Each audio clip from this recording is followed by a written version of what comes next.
So we breathe, inhabit, feel, and observe. Okay? And what we did yesterday is stretch your range of consciousness. When I pulled you very high and you were passing out, transcending, let's say here you think as God.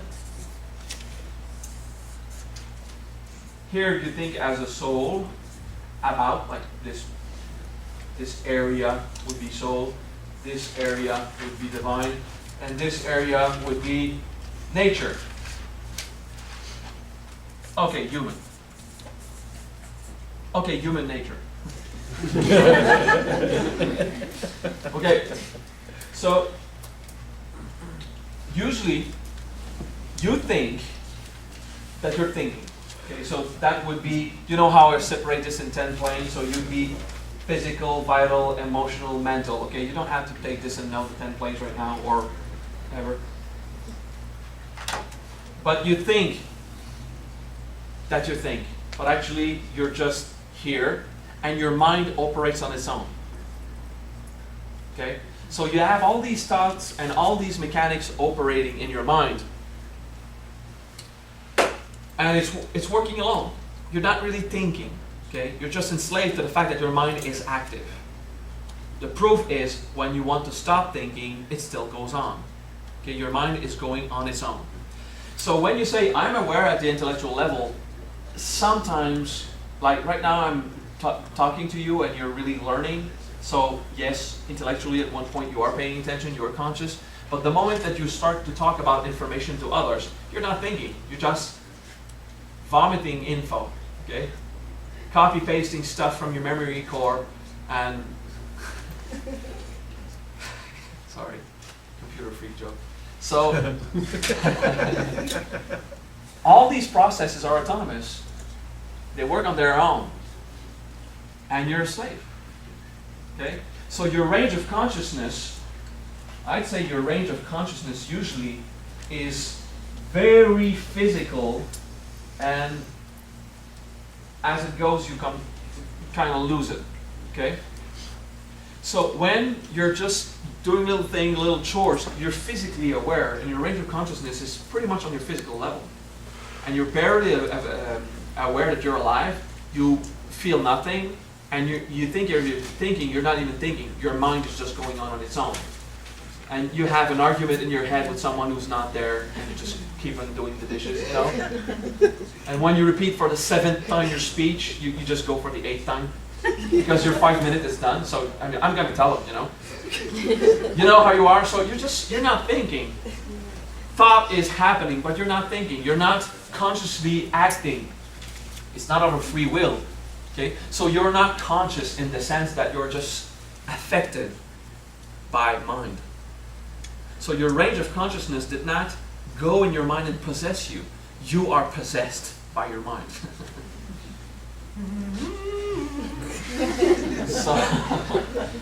So when you have these experiences, it's okay. You have the right to.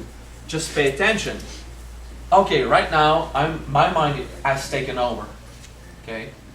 What you want to do is stretch your range of consciousness so that instead of just being a slave of forces of nature, you will really be conscious of everything you are as a human.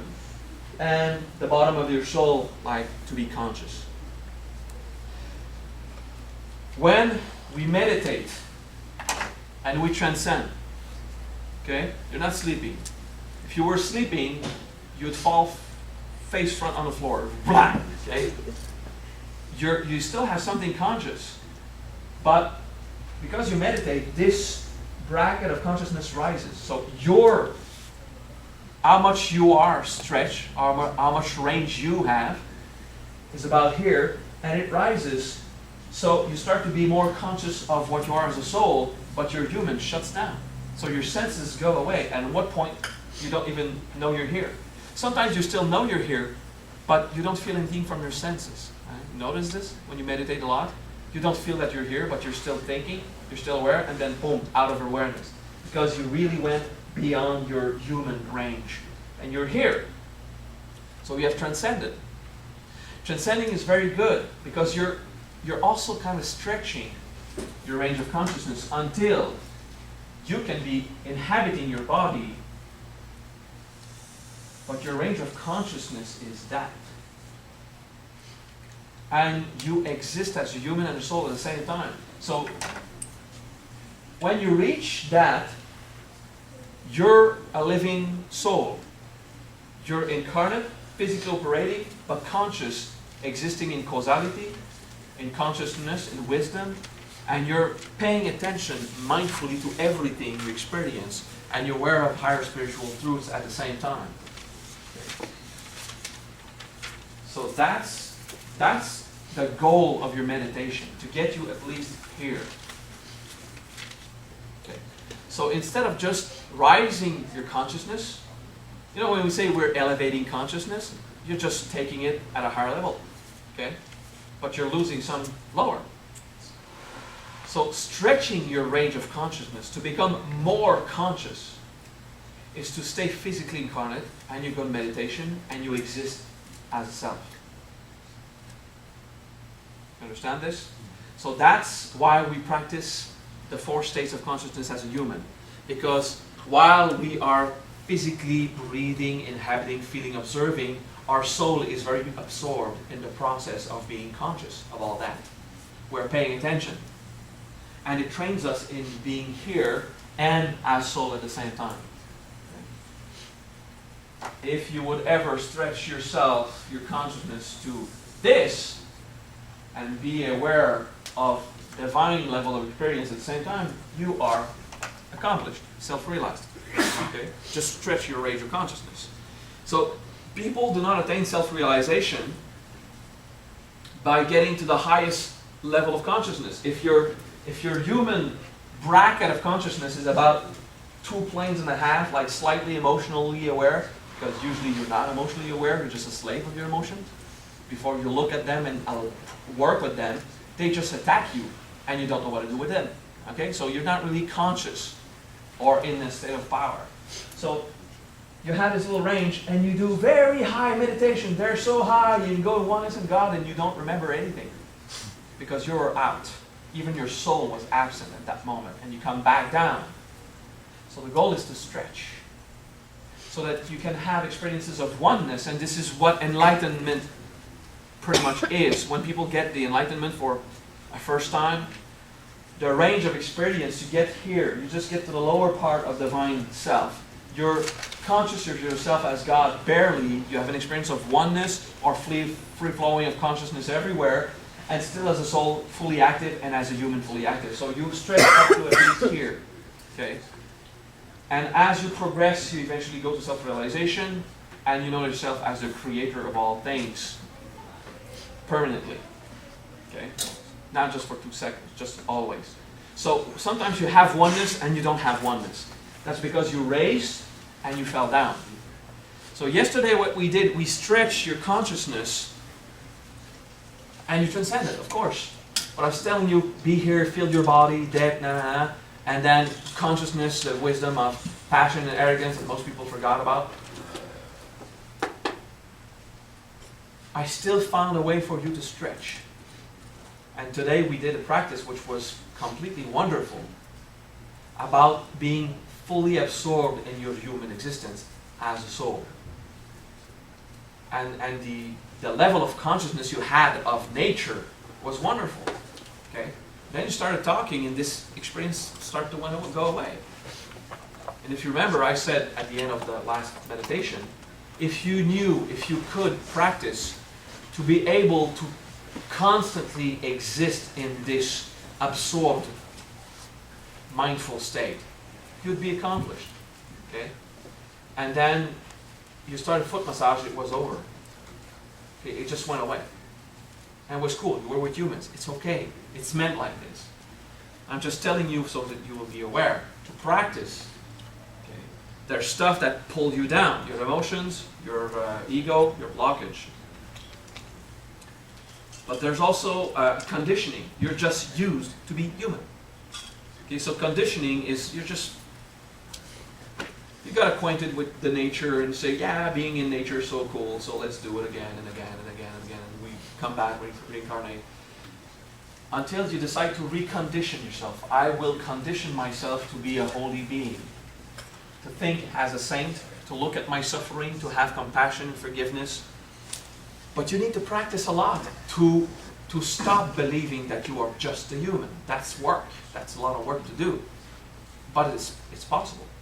To know, yes, I am human, I'm soul, all of that is an experience of God. Let's work on it, one thing at a time. Airbender. It's so cool, he's got his actual avatar Airbender t-shirt. Look at him. Look, show your t-shirt to everyone. Yeah, avatar. Airbender, alright. So, you understand this principle of stretching the consciousness? Okay. To stretch your consciousness, we do little practices that are a bit difficult, because when you stretch, you strain, you know. You stretch something to the limits, and sometimes, like when you exercise a lot in the gym, you would be hurt. So when you start to do emotional integration, they're difficult, and sometimes you're emotionally broken, okay? Like if you had trained a lot. What is the English word for when you train a lot and you have physical pain the next day? You're sore? No Sore. pain, no pain, no gain. but gain. Okay, so no pain, no gain. You're sore. So sometimes you're emotionally sore of doing emotional integration. Sometimes you're mentally sore of being in no mind, or going beyond the natural process of just thinking and thinking and thinking. Okay, so it's normal to feel sore. I don't know if being sore emotionally is feeling sorry. The word here was appealing, but no, let's not confuse our minds, already fragile and vulnerable. Thank God. So, it's normal to feel the impact of these exercises. That's why we have to go to sleep. Going to sleep, our systems, it will take 24 hours when we train more than the usual in the gym. 24 hours, let's say 48 hours sometimes, to stop being too sore.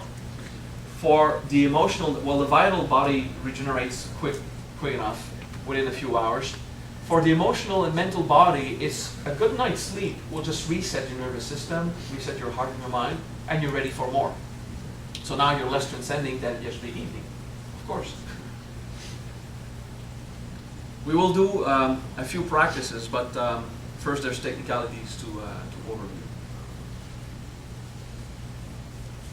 For this entire process of infinite resource that the soul provides to the human nature, for this to happen, we need to challenge it. If you always eat a bit, constantly, but very often, your physical body will know that there's always resource. He won't feel the need to gather too much weight, okay? Because he won't be afraid. If you eat 1 or 2 meals a day, like me, your body will say, I need to accumulate, because you don't know what's going to happen, you know? Because you put your system in a state of threat where you need some kind of reserves. So if you're always providing to your human needs through nature, there's no way your ego will want to go and get it at the soul level. Because you're always satisfying yourself at the level of human nature. Okay? It just gets used to it. It doesn't see the need to go see God for anything else, because nature provides. So as long as you don't have enough suffering, you didn't have conflicts in life, you have no pain, you're not sick, everything goes fine, usually spirituality is less appealing. Spirituality will be a power trip. I want to develop supernatural abilities. You know, you'll have different motivations, as opposed to those who want this wisdom simply to be happy because they're tired of suffering. Okay? So we all have different motivations of a very wide range of possibilities. Sometimes, like Chris and William say, well, can I be happy and have supernatural abilities? Yeah, sure, why not? So I agree, that's my tip too. Just do everything. So what we practice sometimes is fasting. Fasting is not just a purification of the body. Okay? It's a way, when we do a spiritual process of fasting, we take a few days without eating, and that's how it's not going to cost me a lot of budget to release for food. No, don't worry. We're gonna have tons of food. Okay? We're gonna get drunk and have fun and everything. But some of you, if you want to experiment 1 day of fasting, 2 days or 3 days, you can do this. Okay? On Monday, Tuesday, and Wednesday. Okay?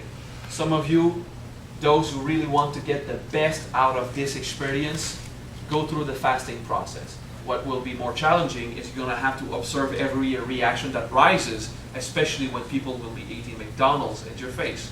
Okay? Because we are getting McDonald's tomorrow evening. Okay, so those who are fasting, you'll have the information coming in. And the ones that are fasting still going to get drunk too?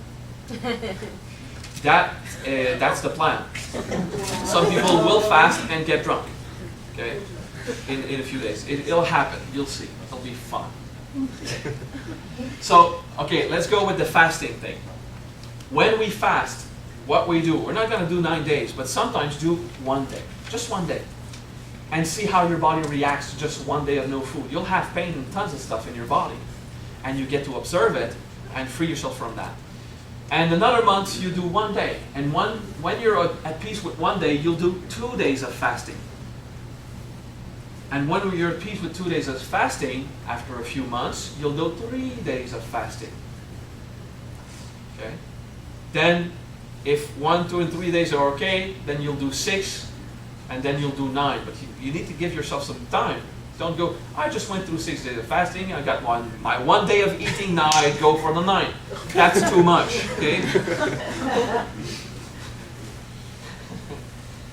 That would actually be a 15-day fasting with 1 day of cheating. Okay?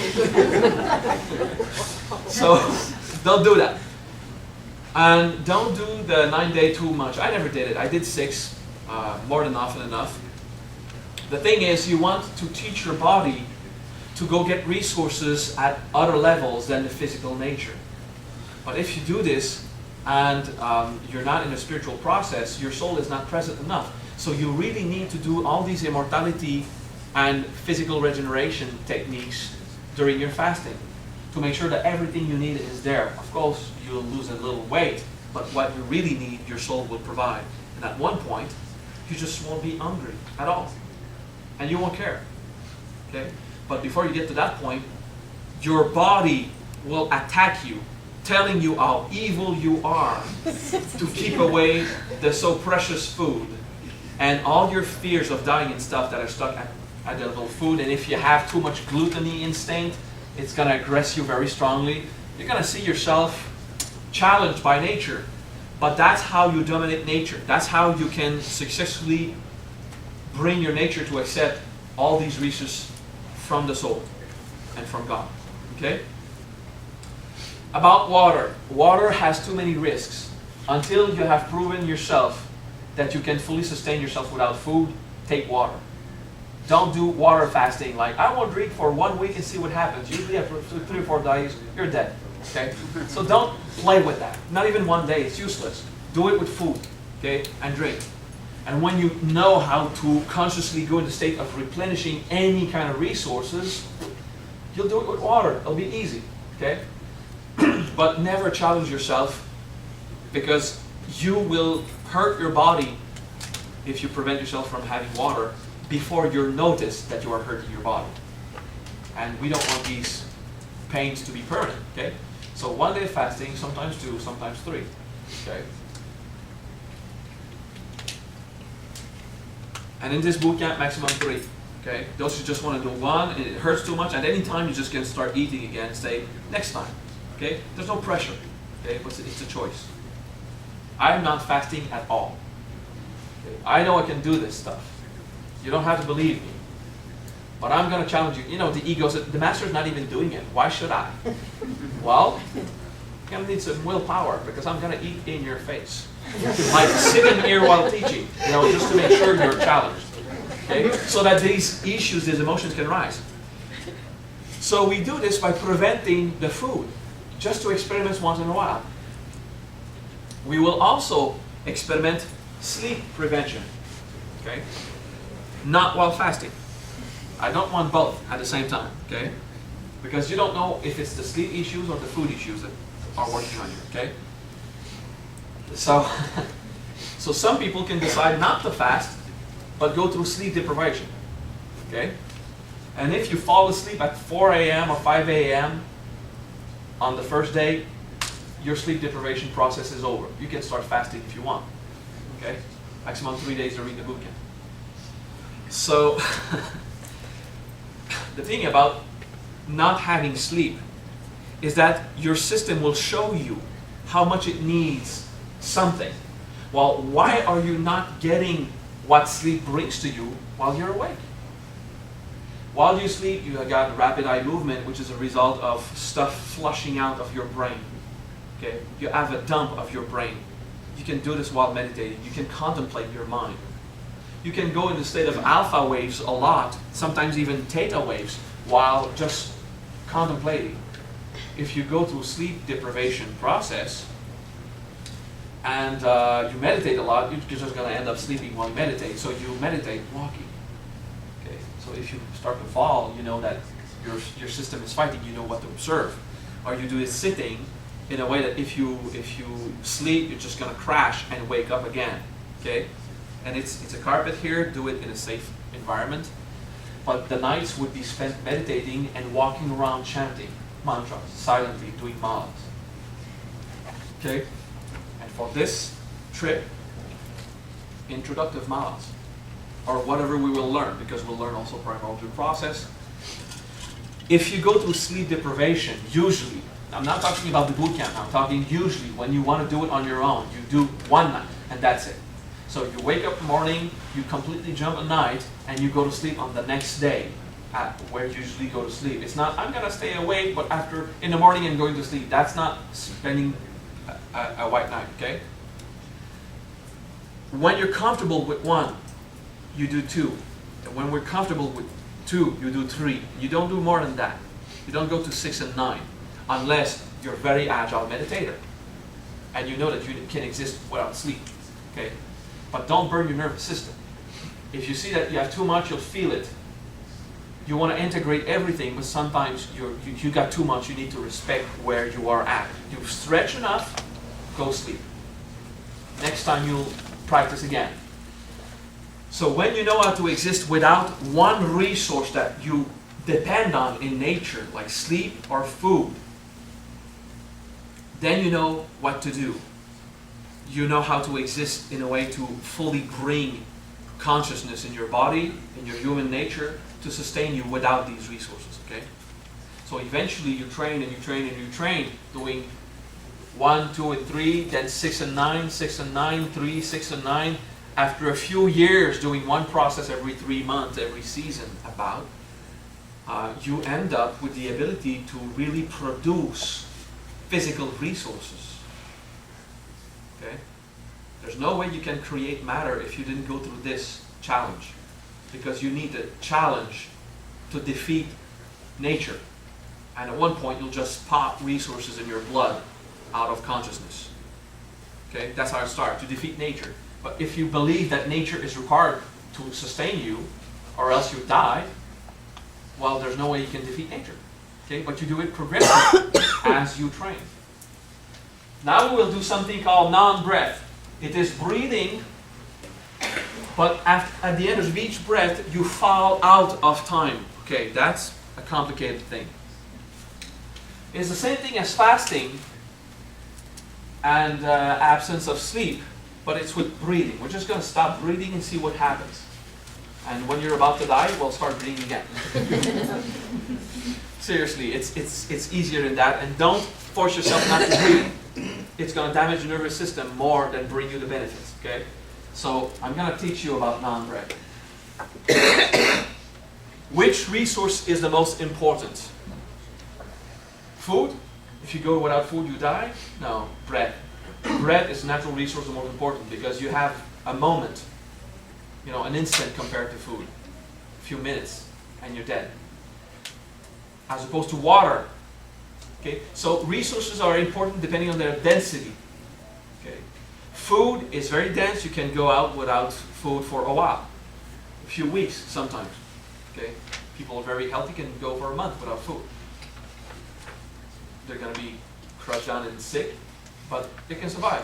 Water, a few days. Breathing, a few minutes. Okay, so you got the earth, the water, the air. Life, electricity, an instant, a second, 2 seconds. If life leaves your body, it's over. Okay, so that's why life is constantly there. We don't do a practice to learn how to live without life, because that's not defeating nature. That's suicide. But still, now we're going to practice something so that you'll know how to observe yourself when you do it with the food or the lack of sleep. Okay? It's called non-breath. It's looking at your body while it's afraid to die. But it's not dying, we're just suggesting it would. So your body freaks out. Okay? It's pretty cool. I love that. So we breathe in, not now. And there's a natural plateau, and you just fall out of breath. Okay? So the way we're going to breathe, we don't breathe in and out. We breathe in, and we just completely let go, relax. And naturally the air will just fall out. But you're not breathing out, you're not forcing the air, you're not controlling your lungs. You just breathe in, hold a second, half second, and drop. And you stay in this relaxed state at the end of the breath. When you reach this part of the breath, the very end, not when your lungs are being empty, if you just drop out of breath, you're not breathing out, you're dropping out of the breath. At one point, there will be a bit of air in your lungs. You won't fully empty because it takes muscle contraction to fully empty your lungs. So you'll have just a tiny bit of air. There's a point where you will have, those who really know how to pay attention, a point where you have the feeling that you are out of time. It's not time stopping. It's the idea of time ceases to exist. At the end of the dropping of the breath, you go in non-time. It will take you a lot of practice to find the place of non-time. I'm just telling you, right now you're just going to do the non-breath, but if you can find the place of non-time, you get a feeling of eternity. Stay in that state of being, and you don't need to breathe anymore. Okay? But it's extremely difficult to do. So, my maximum with this technique was 15 minutes for one breath out, because I found that place. But whenever I do it, another time was 5 minutes. But whenever I do it, I know that I'm not fully functional. I don't practice enough that Taoist technique. So after 30 seconds or 1 minute, I will breathe. So when I do my practice, I do it once in a while. I would breathe for an hour, about 1 breath a minute. Okay? So just dropping out. And I don't go further than 30 seconds or 1 minute. Well, I'm telling 30 seconds now. Usually you'll practice after a few years and do 1 minute breaths. Okay? When you get to this point, whether you found eternity or not, okay, because it's very a state of being that's extremely hard to define. And if your soul is not present, there's no way you're going to find it. Okay? If your soul is present, which is pretty much the case for everyone here, you could maybe find it. The best way to find this place of non-time is to practice the 12th city of non-distinction, so that you can just snap out of definition of time-space as you want. But that's another topic. The primary event that will happen is at one point after that, your body will say, breathe again. And you won't. You'll just stay relaxed until your body goes into a state of small panic. Not great panic, I'm about to die in 5 seconds, but just a small panic. And the moment you feel the panic, breathe again. But don't initiate the breath until you feel the panic or until it's been 30 seconds of not being breathed. Okay? Don't count in your head. Just if it feels like half an hour, you probably went way farther than 30 seconds. Okay? So that's non-breath. You intentionally breathe in and you relax.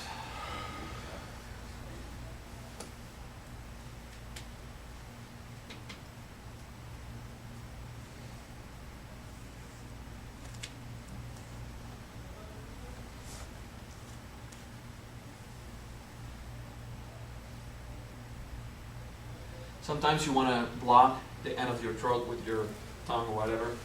Use your back of your throat system to just, when you find it's stable, just block it. Just make sure that you're not, I'm not breathing.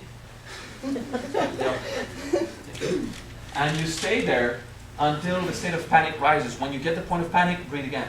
But during this process, what happens is your body goes in a state of fear and you've got something to observe.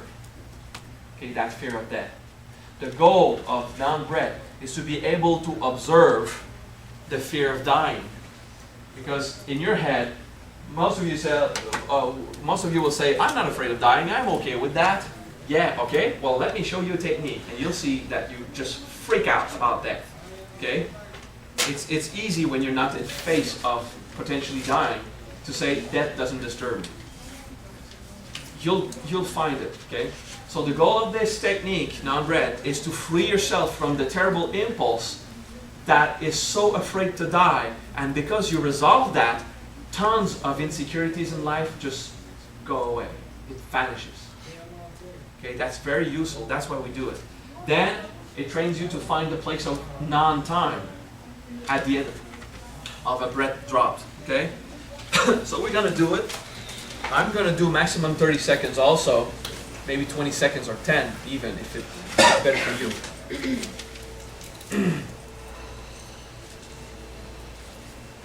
So go to your rhythm. No one's looking at no one, no one's judging anyone.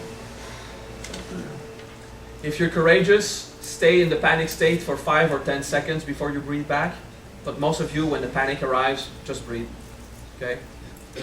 Just the martial artists and younger people can just stay in the panic state and be conscious and then breathe. It's okay.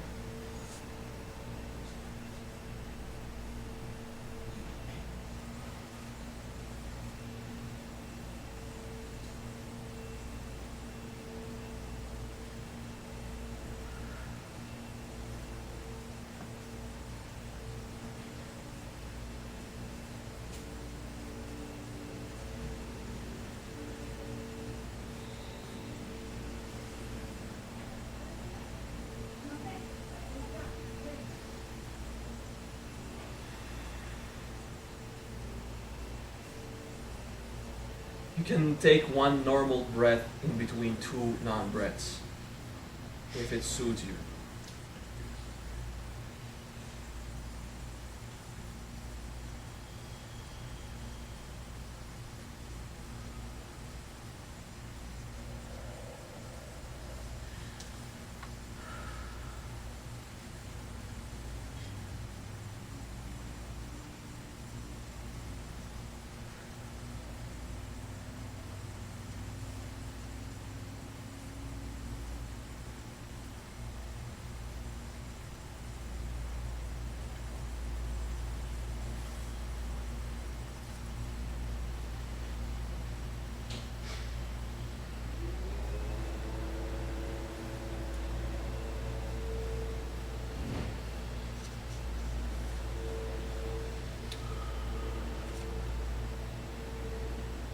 Breathe normally. Normal breath. So, did you notice that stuff happens in your belly? And there's an acceleration of particles. There's like fire. There's life. Some of you feel what we call the quickening. You know, the quickening that they say in the movies Highlanders. When you cut your ego and you are not afraid to face immortality and death, there's a quickening and acceleration of particles. That's all terms that are borrowed from the Taoist path. The quickening or the acceleration is the feel that life is just starting to flow in your body, gushing out crazy. Okay? So while you feel that you're panicking, your soul is immediately already responding at some point, especially because of the technique we just did this morning. If you don't do the incarnation process, there's pretty much no way that the acceleration could happen. Any question? Okay. So, doing this non-breath takes a bit of courage. In between 2 dropped breaths, you can just have, Have a normal in-breath again, and out-breath. Until you can reach the comfort.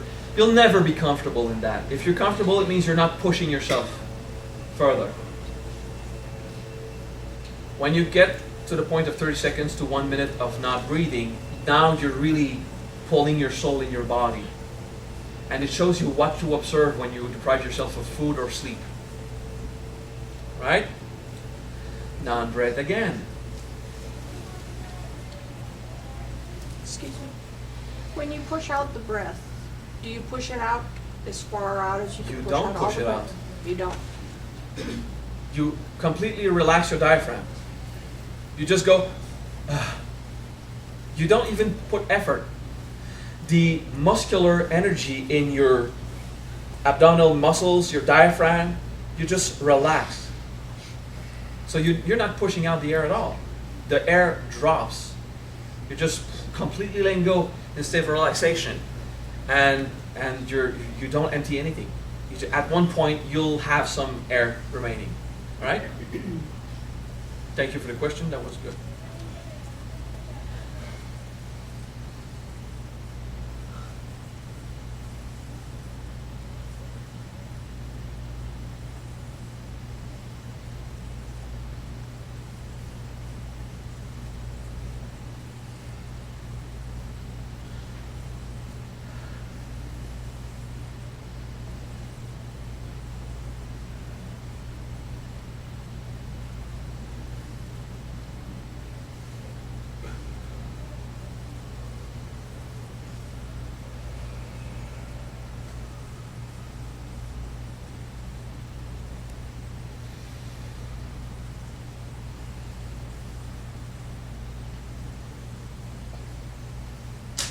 Another hint, when you let the air drop, don't give a shock, but slowly relax.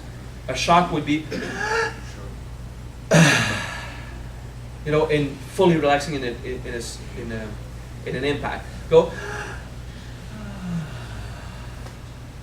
slowly relax your muscles. It makes it easier to just stay down there and let the energy accelerate.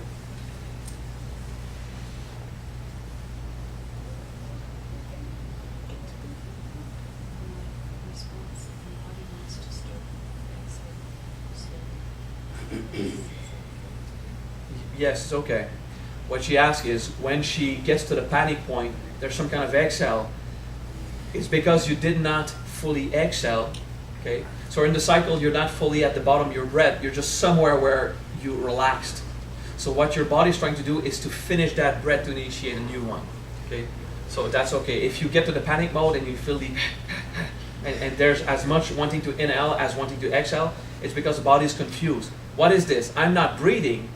I'm just dropping out of breath. What is this? So part of your system wants to breathe, and part of your system want to keep the natural process of, I'm not done with this cycle. So you just get all screwed up. So it works. It means that the confusion that your body has with the various influences, it's constantly under. You're starting to see that there's conflict even in your body, in the way it manages itself. So it's okay. Yes? When You can continue if you want. You're done with this breath. Yes? So when you die, and you're not breathing anymore, your whole soul just comes into your body? No, What will happen? not at all. When you really die at the end of your life, Yeah. your soul leaves. But this is not a technique to die. Okay, I just wondered. It's a technique to see the fear of dying. Okay? Good to clarify that. Yeah. This technique is meant to deprive your body of something it believes to be essential, so that it will let go of control and finally accept to get the resources from the soul. So that your consciousness will multiply the oxygen that is in your blood to always keep it at a certain level for you not to die. Okay? In fact, so this is not a technique to die, it's a technique to not die ever. No, I think you misunderstood me.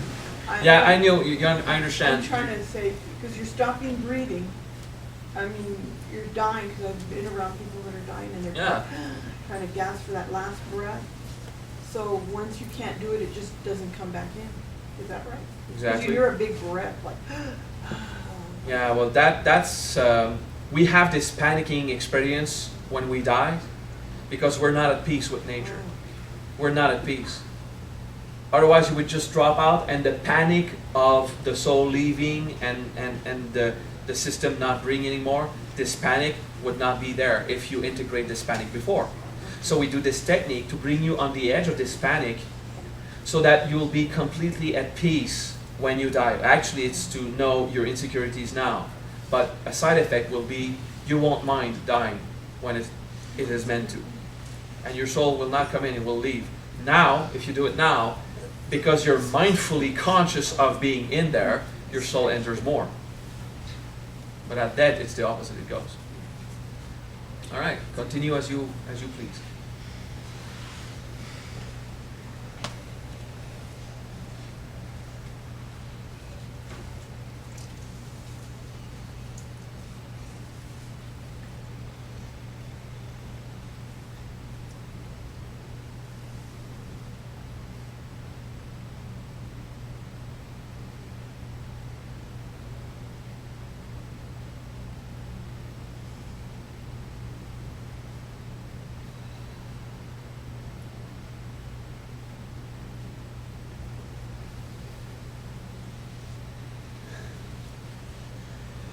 All right, normal breath. Everyone, chant Om loudly or audibly.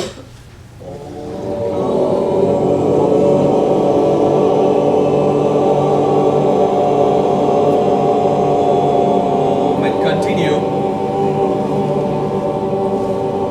And don't time yourself with others. Just go as you go. So there's a constant oming.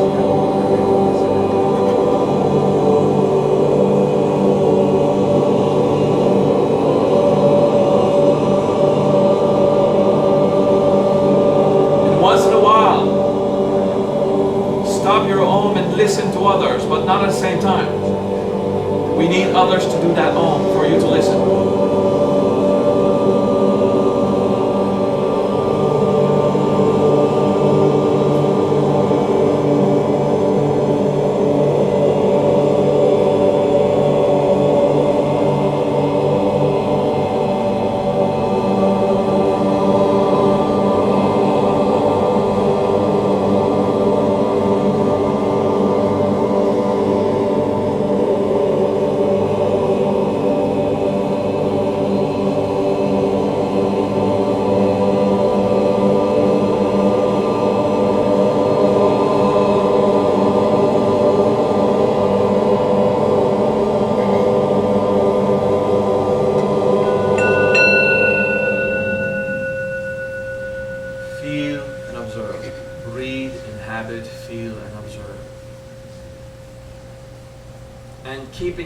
This humming, this Om, and imagine every cell of your body is chanting, but you are not.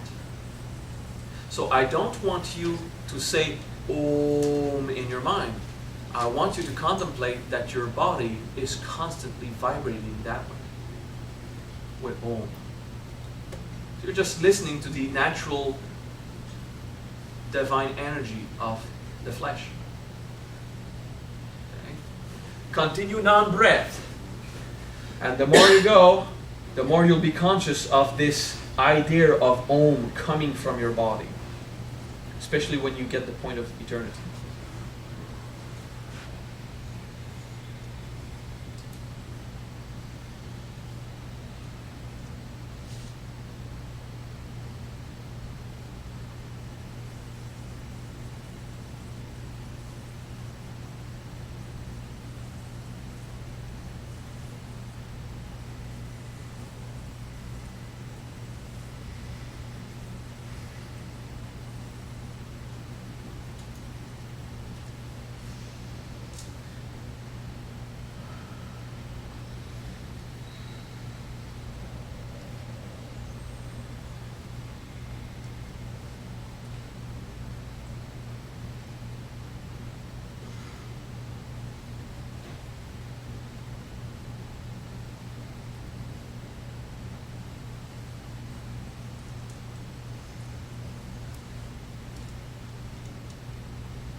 and relax.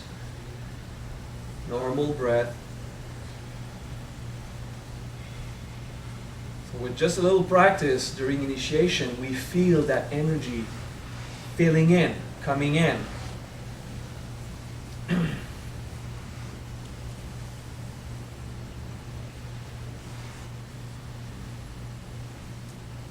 Normal breath, just observe the result.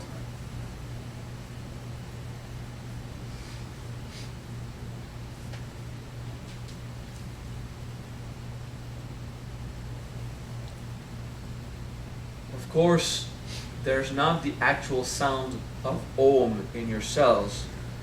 The humming sound of Om that you hear when you pay attention to this in your body is produced by your mind while you're paying attention to that divine energy. But still, it's there. You can imagine it. And at one point, you're not imagining it anymore. You really know it's divine. It's there. You got it. And after a period of non-breath, you breathe normally, simply observe. The stuff that was released.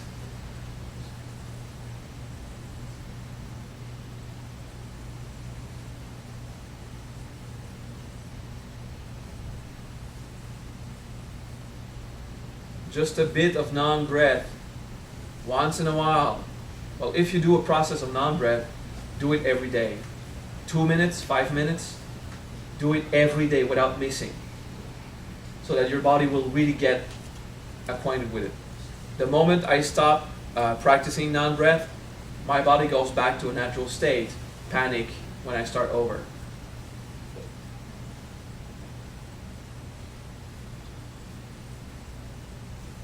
So I have not practiced this for, let's say, 6 months. So I'm uncomfortable right after 20 seconds. It's hard even for me to go further because I stop. Okay? So when you do a process like this, do a week, do 2 weeks, maybe a month, you choose. But for a while, you get this 5 minutes per day of training, of getting your body used to take the resources from the soul. Of course, before you do that process, you really need to be fully mindful, incarnate in your body, to inhabit yourself. Okay? Breathe and relax. Again. Om.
Just resting.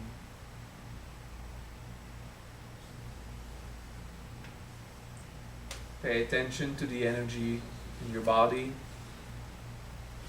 to what's going on.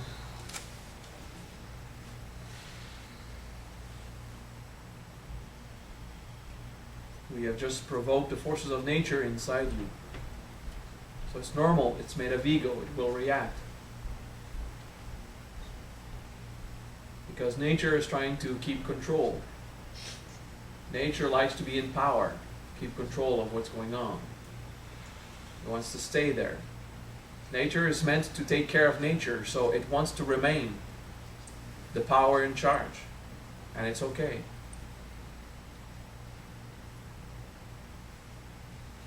You're just slowly training nature in you, in your flesh body, to accept that God's in charge. Always was, always will.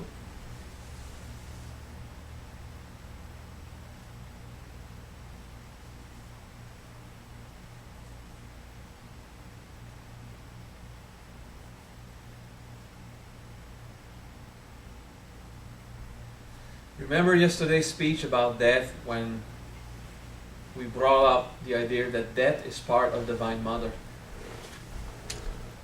So this panic that you have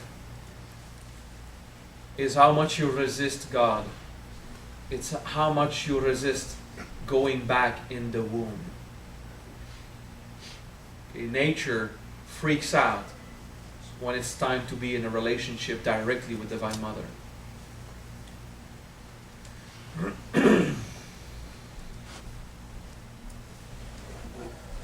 So if you thought you were at peace with death, well, now you see a bit of what your body will do when death will happen. So we're not that great, you know. We pretend I'm at peace with dying, yeah, philosophically, of course. How about the actual facts?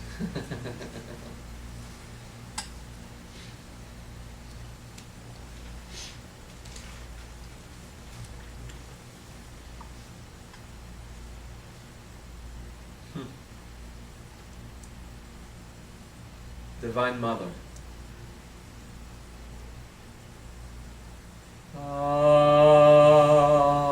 Ave Maria,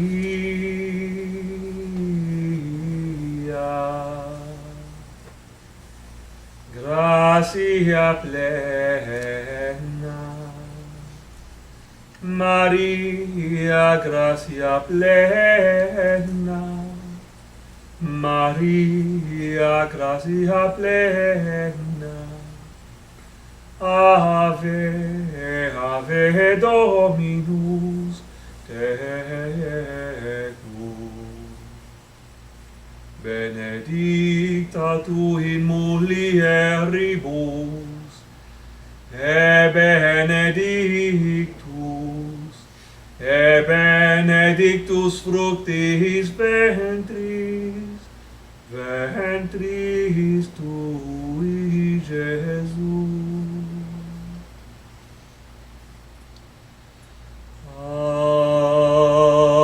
Ave Maria,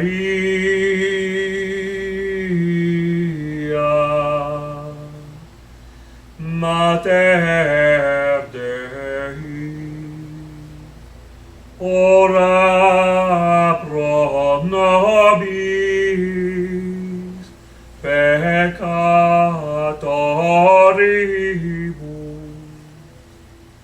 ora pro nobis peccatoribus, nunc et in hora mortis, nunc et in hora mortis, in hora mortis, ora pro nobis.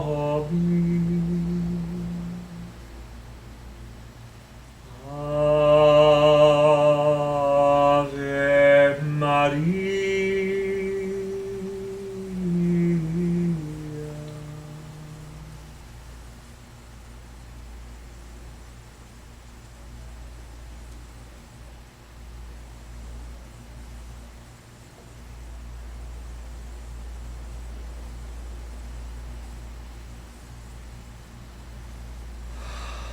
Be with us, Divine Mother, while we are dying right now, so we can be reborn as Christ in your womb, filled with grace.